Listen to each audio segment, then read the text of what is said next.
여러분들은 교회를 사랑하십니까? 여러분들의 우선순위는 교회이십니까? 아멘 소리가 작네요. 여러분들은 하나님이 바라보시는 곳에 여러분들의 마음이 있길 소망합니까?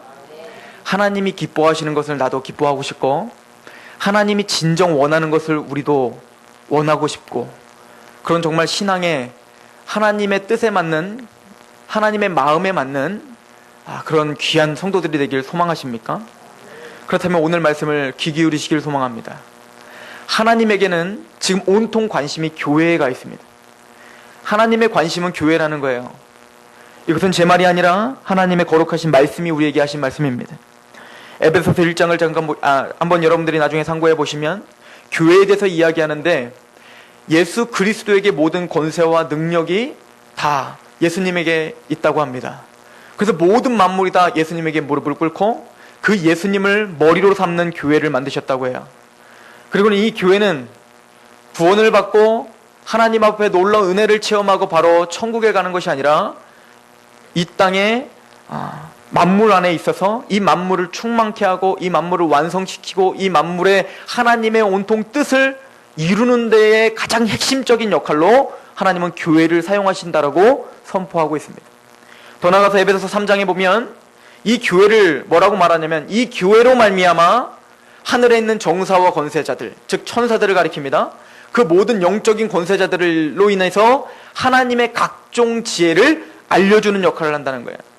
그러므로 우리가 우습게 생각하고 아무런 감흥 없이 바라보고 있는 이 교회를 통해서 하나님은 하나님의 깊으신 뜻을 이루시는 통로로 사용하실 것이고, 하나님만이 이 교회에 마음을 두신 것이 아니라 하나님의 그 거룩한 창조물들인 천사들도 이 교회에 집중하고 있다는 얘기예요.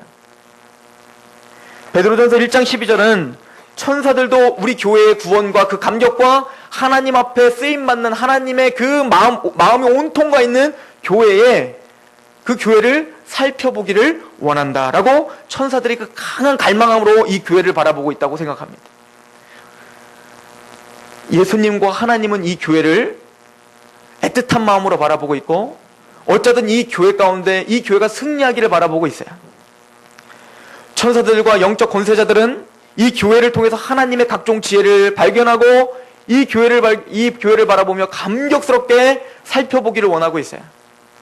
그런데 정작 그 교회의 수혜자이고 은혜 안에 있는 우리들만이 교회를 교회답게 바라보지 못하고 있다는 사실이 우리를 가장 안타깝게 하고 있습니다.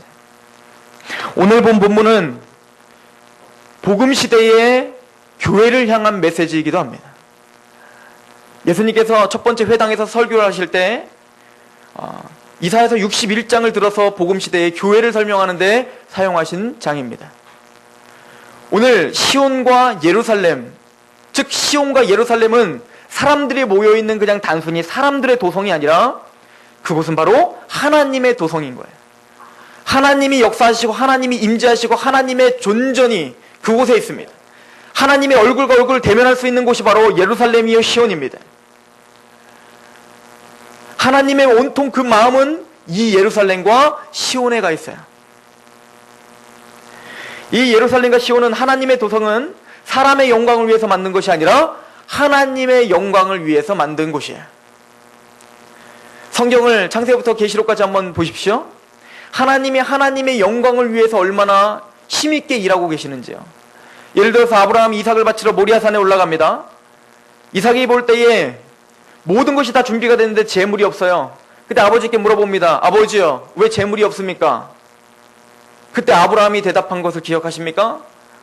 재물은 여호와께서 자신을 위하여 여호와께서 직접 준비해 놓으셨을 것이다. 하나님이 제사를 받기 위해, 하나님이 영광을 받기 위해 하나님 스스로가 뭡니까? 재물을, 그 모든 것들을 준비해 놓고 계신다. 하나님은 하나님께 영광을 받게 하기 위해, 자기 스스로의 영광을 찾기 위해 하나님은 지금도 일하셔요. 그래서 만든 것이 바로 시온이요, 그래서 만든 것이 바로 예루살렘이요, 그래서 만든 것이 바로 교회입니다. 우리 이기적인 유익을 위해서 만든 곳이 교회가 아니에요. 하나님의 영광을 위해서 만든 것이 교회입니다. 우선은 이 교회에 대한 관점을 가지시기 바랍니다. 그런데 오늘 본문은 그 시온이, 하나님의 도성이, 하나님의 예루살렘이 하나님의 영광을 들어야 되고 하나님의 영광을 선포해야 될 그 예루살렘이 황폐해졌다라고 선포하고 있는 거예요. 선지자는 그 하나님께 영광이 돼야 될 그 하나님의 도성이 말은 하나님께 제사를 드리고 말은 하나님을 섬긴다고 하고 말은 하나님의 율례를 들고 있다고 말은 하고 있고 말은 잘하고 있는데 그 하나님의 예루살렘이 황폐해져 있다. 그리고는 지금 상황은 어떻습니까? 아수르와 바벨론에 의해서, 그 이방 민족들에 의해서, 그 원수와 대적들에 의해서 끊임없이 짓밟힘을 당하고 끊임없이 욕을 당하고 있는 상황이다. 그렇다면 오늘날 복음 시대에 예수 그리스도를 믿고 있는 이 교회가 그 이스라엘 백성들, 그 황폐해진 그 예루살렘과 다른 점이 있을까? 여러분들은 지금 교회 생활에 만족하십니까?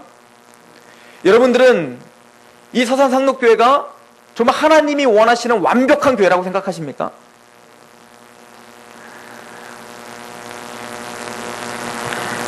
이사야 선지자는 하나님이 원하시는 그 예루살렘과 하나님의 도성에 대한 갈급함이 생긴 거예요. 저는 오늘 제목을 이렇게 정했습니다. 부흥이 필요한 시기. 오늘이 부흥이 필요한 시기라고 저는 믿습니다.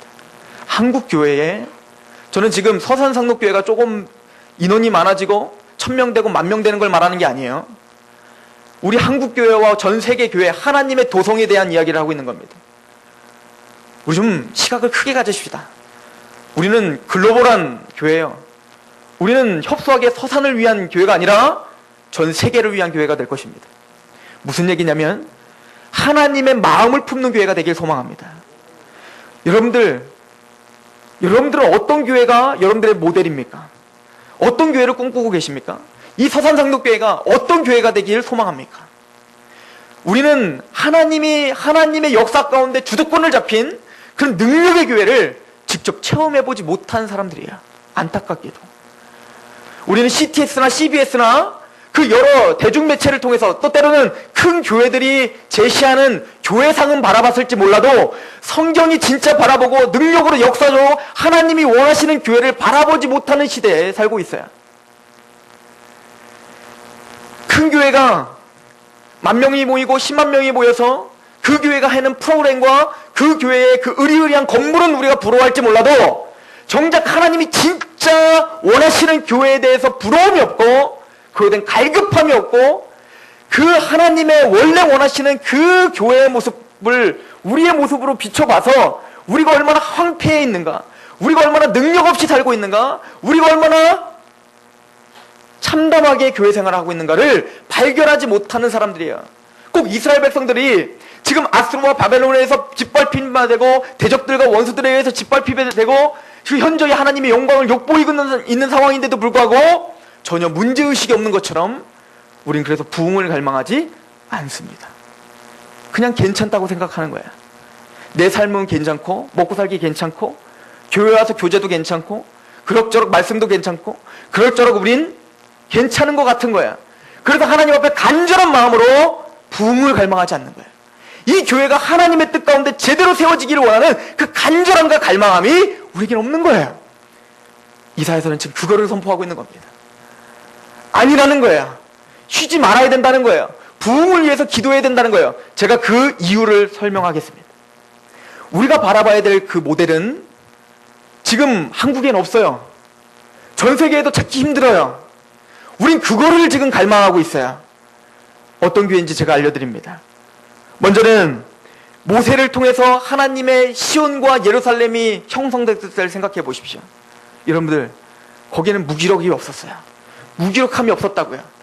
모세가 10가지 재앙을 통해서 하나님이 놀라운 역사를 보여주시고 홍해를 갈르실 때 거기에는 기쁨과 찬미가 넘쳐났고 하나님의 대적들이 쓰러지는 그 모습들이 현저하게 보이는 교회였어요.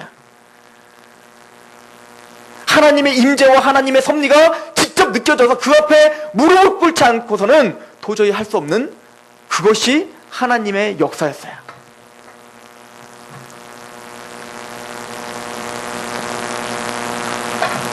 이스라엘이 바벨론으로 끌려갑니다. 이집트에서 현저히 그 대적에 의해서 억압을 당할 때 하나님은 역사하셔서 모세를 통해서 놀라운 부흥의 역사를 일으키신 거예요. 이스라엘이 또 다른 제2의 출애굽을 겪은 것이 바로 바벨론에서 다시 예루살렘으로 복귀할 때입니다. 그때도 하나님의 모든 말씀들과 그 율례를 들고 있었던 이스라엘 백성들은 대적들에 의해서 억압을 당하고 예전에 다윗 시대에 모세 시대에 역사하셨던 그 하나님의 역사를 갈망하지 않았어요. 그럴 때 나타난 사람이 바로 에스라입니다. 하나님의 율법을 연구하고 준행하고 가르치려고 작정한 그 에스라는 하나님의 말씀을 연구하다 보니 지금 이스라엘 백성들, 지금 예루살렘 모습은 하나님이 원하시는 모습이 아닌 걸 깨닫고 온 몸을 짓뜯으며 자기 옷을 짓뜯으며 통회하며 통곡하며 하나님께 간절히 간구하기 시작했습니다. 그럴 때 다시금 하나님 앞에 돌아오는 그 많은 사람들이 에스라를 통해서 모여들기 시작하고 하나님의 놀라운 부흥의 역사가 시작됐습니다. 느헤미야 시대 때도 마찬가지입니다. 우리가 잘 알고 있는 초대교회를 생각해 보십시오. 암흑시대입니다. 바리새인과 서기관들이 종교적인 형식은 갖췄지만 그 가운데 역동적인 성령의 역사, 그 가운데 복음의 역사는 없었어요. 그럴 때 하나님은 12사도를 세웁니다. 그리고 오순절 성령의 사건을 한번 생각해 보십시오. 베드로는 많은 사람들이 베드로가 힘있게 말씀을 전하니 많은 사람들은 뭐라고 이야기했습니까? 그는 원래 학식 없는 자다. 원래 무식한 자다. 그런데 어찌 그에게 이런 능력의 말씀이 전파된단 말인가? 그리고는 그 능력의 말씀이 전파되니 많은 사람들이, 불신자들이 그 자리에서 내가 어찌해야 됩니까? 이런 죄 가운데 있는 내가 도대체 어떻게 해야 됩니까? 라는 갈급함으로 통회함이 생겼고 주 예수를 믿으라. 그리하면 너와 내 집이 구원을 받으리라. 베드로와 그 사도들이 가는 곳마다 하나님의 능력이 나타나기 시작했어요. 치유의 역사가 일어나기 시작했습니다. 가는 곳마다 복음이 선포됐고, 가는 곳마다 교회가 강력해졌고, 가는 곳마다 세상이 교회에 점령당하기 시작했어요. 성경의 이야기가 아닙니다. 이 성경의 이야기는 오늘도 역사하셔서 하나님은 각 시대마다 부흥의 불길을 주십니다. 하나님의 영광을 위해서 세우신 이 교회가 현저히 하나님의 영광을 드러내지 못할 때, 하나님의 이름이 땅에 떨어질 때마다, 암흑의 시대 때마다, 복음이 희미해질 때마다 항상 하나님은 파수꾼을 세우십니다. 그리고는 다시 복음의 기치를 들고 하나님의 놀라운 부흥의 역사를 일으키기 시작합니다. 실제적인 예를 들어볼까요? 종교개혁 시대가 그런 시대였어요. 중세 암흑기였습니다. 가톨릭은 형식주의에 빠졌습니다. 말씀도 등한시하기 시작했습니다. 그럼 부자가 됐습니다. 그래서 권력을 잡기 시작했습니다. 권력 암투가 시작됐습니다.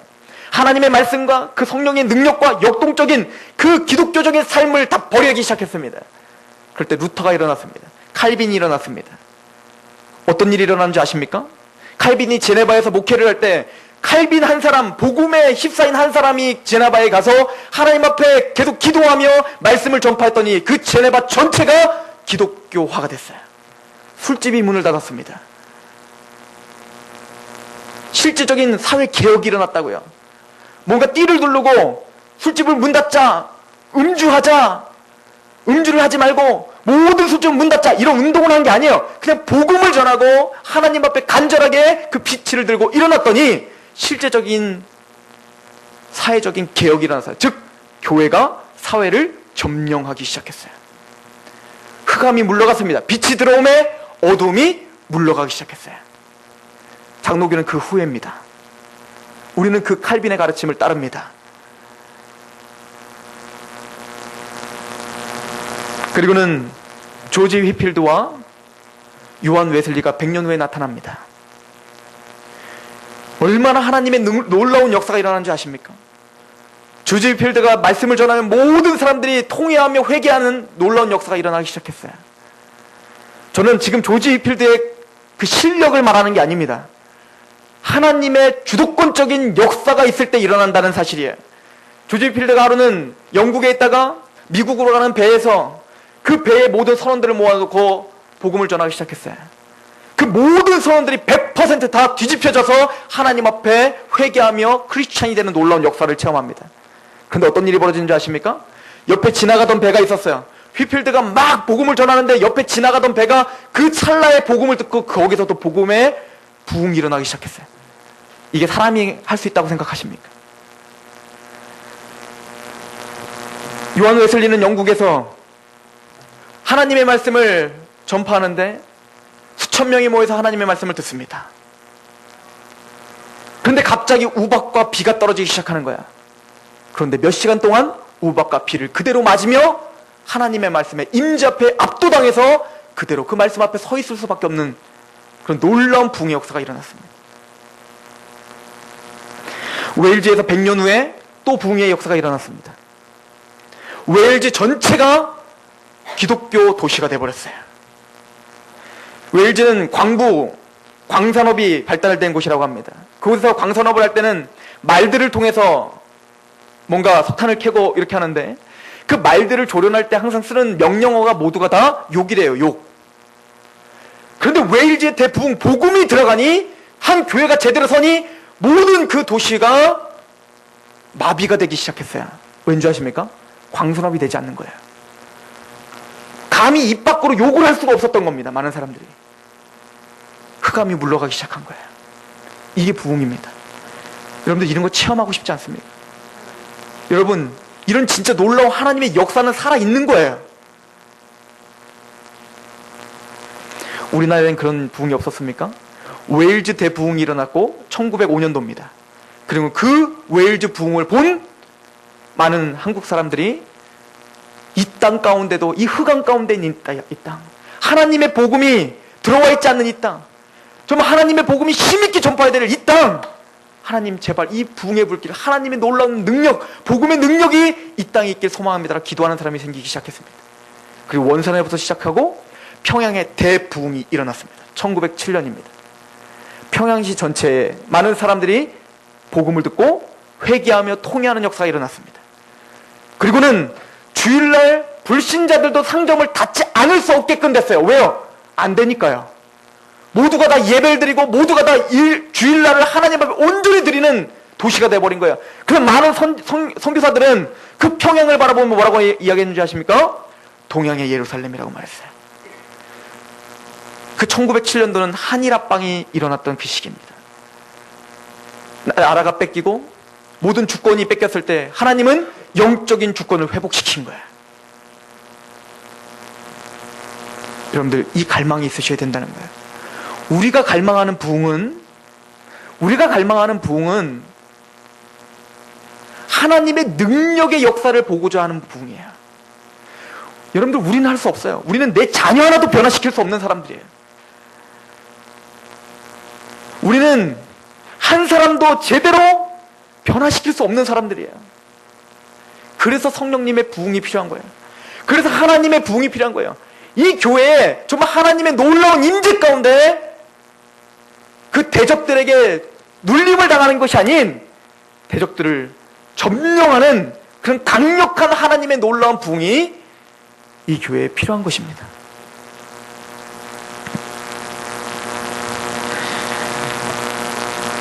이사야는 그런 하나님의 놀라운 부흥을 바라보고 있었던 겁니다. 지금 우리 예루살렘이 시온이 대적에게 짓밟힘을 당하지만 하나님께서 다시 회복시켜 주시리라. 하나님의 영광을 다시 회복시켜 주실 것이다.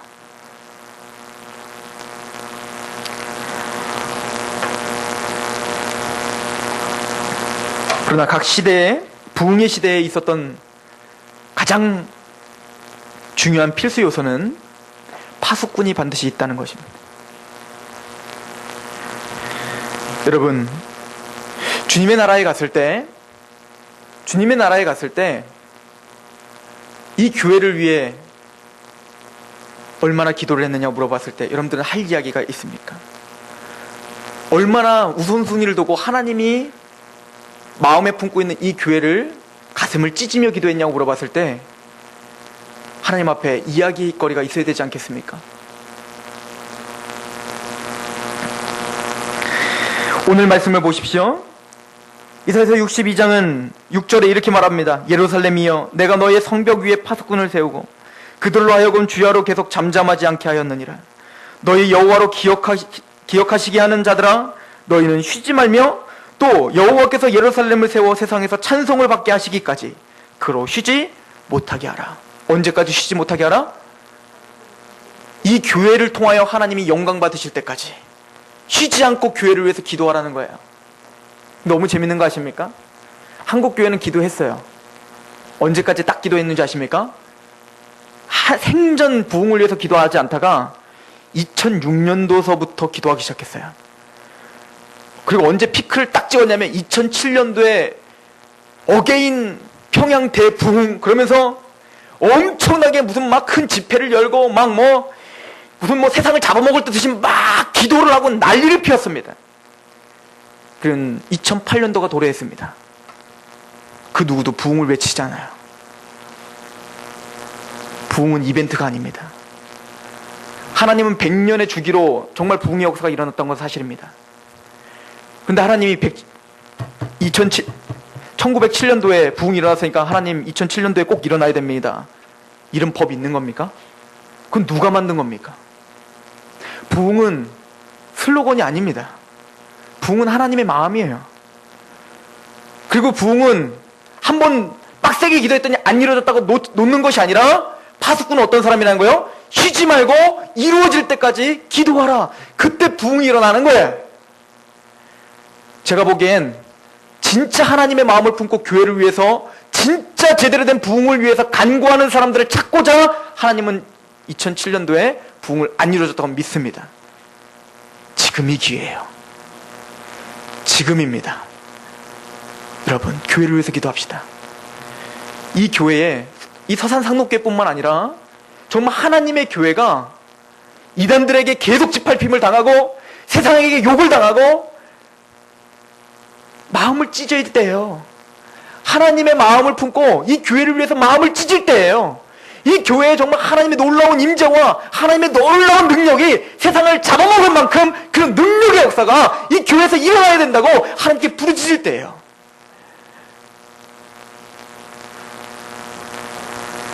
오늘 말씀을 보십시오. 너희는 만민을 위하여 기치를 들라. 10절에 말합니다. 만민을 위하여 기치를 들라. 이 기치가 무엇입니까? 군대에서 사용했던 그 깃발을 말하는 거예요. 이걸 제가 국어사전을 찾아보니까 이렇게 써 있더라고요. 일정한 목적을 위하여 내세우는 태도와 주장이래요. 부흥을 위해서, 이 교회를 위해서 기치를 들어야 되니까 한 목소리를 내야 된다는 거예요. 오늘 10절을 보십시오. 성문으로 나아가라. 나아가라. 백성이 올 길을 닦으라. 큰 길을 수축하라. 수축하라. 돌을 제거하라. 만민을 위하여 기치를 들라. 수축하라. 수축하라. 돌을 제거하라. 길을 닦으라. 지금 어떻게 하라는 거예요? 그것이 속히 오리니 준비하라는 거잖아요. 돌을 치우라는 게 뭐죠? 이제 만민들이 올 거라는 거예요. 만민들이, 하나님이 택한 하나님의 백성들이 돌아올 거라는 거예요. 하나님의 영광을 통해서, 하나님의 능력을 통해서 하나님이 복음을 선포하고 그 복음으로 통회의 역사가 일어나고 기적의 역사가 일어날 거예요. 그러기 위해서 우리가 해야 될 게 뭐라고요? 기치를 들고 돌을 치우라고요. 올 길을 준비하라고요. 그럼 이 교회는 어떻게 해야 된답니까? 준비해야 돼요. 돌을 치워야 돼요. 돌이라는 거 뭡니까? 오다 걸려 넘어지지 않도록 그 교회를, 길을 닦고 우리의 태도를 점검하라는 겁니다. 그릇을 준비하라는 겁니다. 그 길을 닦으라는 거예요. 어떻게 닦을 수 있죠? 복음을 준비해야죠. 복음을 준비해야죠. 평양 대부흥이 어떻게 역사가 일어나는 줄 아십니까? 세 가지 역사가 일어났어요. 평양 대부흥이 일어났었던 가장 핵심적인 요소는 사경회입니다. 사경회는 세 가지를 집중적으로 공략을 했습니다. 첫 번째, 말씀을 철저하게 연구했어요. 말씀 한 구절 한 구절을 연구했어요. 그래서 부산에서부터 서울 평양까지 부산에서부터 말씀을 연구하고자 하는 그 열심으로 사람들이 몰려들기 시작했어요. 차도 없었어요. 말도 탈 수 없었어요. 대부분은 가난했습니다. 먹을 것도 없었어요. 그래서 대충 보리밥으로 주먹밥을 만들어서 며칠 동안 걸어가는 거예요. 어디까지요? 평양까지. 말씀 배우기 위해서, 말씀 듣기 위해서. 말씀 운동이었습니다. 그리고 거기에 회개의 역사가 일어났습니다. 처음에 평양 대부흥이 일어났을 때 말씀을 보니 자기의 죄성이 드러나기 시작한 겁니다. 그리스도를 닮고자 하는 그 갈망함이 생기기 시작했어요. 구원받은 자로서 내가 이렇게 살면 안 되는구나. 하나님 앞에 그 죄가 더 현저히 보이기 시작했습니다. 통해하기 시작했어요. 실제적으로 교회 안에서 그 거금을 횡령한 돈을 교회에 다시 바치며 다시 그 거금을 돌려주는 역사들이 일어나기 시작했어요. 간음한 사람들이 간음을 했다고 하나님 앞에 울며 자복하며 통해하는 역사가 일어나기 시작했어요.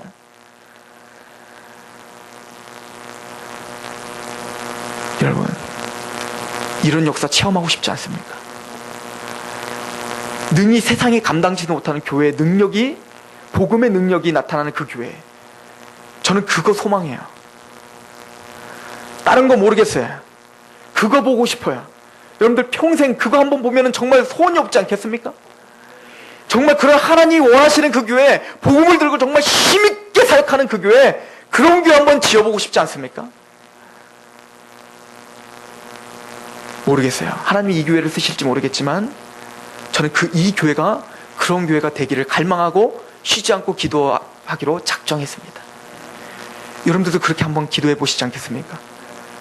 단순히 우리 교회 좀 잘 되고 좋은 시설 갖고 있는 것, 그게 아니라 진짜 복음의 역사가 정말 눈에 보이도록, 와 보라! 이 교회 와 보라! 하나님의 능력이 나타난다. 치유 역사가 일어난다. 복음이 들었을 때 거기에 통해함이 있다. 그리스도를 닮아가고자 하는 그 간절함이 이 교회 성도들에게 넘쳐난다. 보아라, 예수님을 닮는 사람들이 여기 있지 않는가. 보아라, 어떤 사람을 만나도 두려워하지 않고 복음을 전하는 그런 거룩한 백성이 여기에 있지 않는가.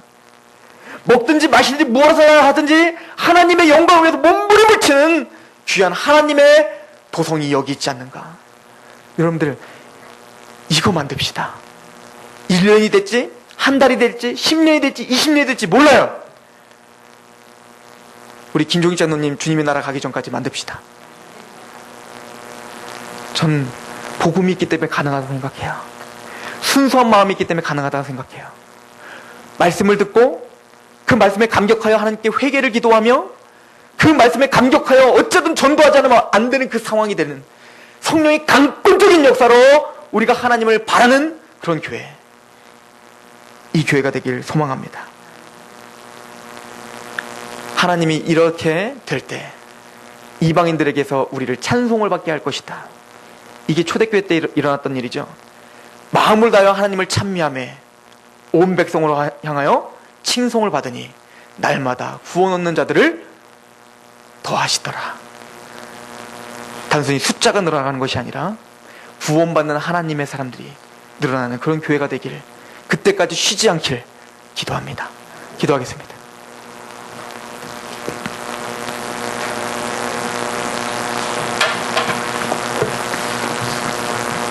보라, 내가 새 일을 행하리니 이제 나타낼 것이라. 너희가 그것을 알지 못하겠느냐. 반드시 내가 광야에서 길을, 사막에 강을 내리니. 하나님이여, 우리의 실력과 우리의 모습으론 전혀 불가능해 보입니다. 도저히 일어날 것 같지 않습니다. 그냥 말 그대로 기적이요 남의 일 같습니다. 그러나 광야에 길을 내시는 하나님, 사막에 강을 내시는 하나님, 이 교회에 생명수의 강을 넘치게 하여 주시옵소서. 복음의 기치를 들어 하나님의 놀라운 능력으로 부흥을 위해서 갈급한 마음으로 이제부터 하나님 앞에 간절히 기도하는 성도들의 기도를 들어주시옵소서. 주님께서 이루어질 때까지, 주님의 영광이 이 교회를 통해서 다시 한번 세상에 널리 알려질 때까지 쉬지 않고 기도하겠사오니 이 기도를 들어주시고 인내함을 주시고 하나님이여 우리를 도와 주시옵소서. 이 교회가 부흥해야 됩니다. 이 교회가 하나님의 임재 앞에 붙들림 받을 때 하나님이여 우리의 가정이, 또 우리의 자녀들이, 또 우리의 모습이 그리스도를 닮아가는 놀라운 역사가 일어나게 하여 주시옵소서. 그렇게 하실 하나님을 기대하오며 예수 그리스도의 이름으로 감사하며 기도하옵나이다.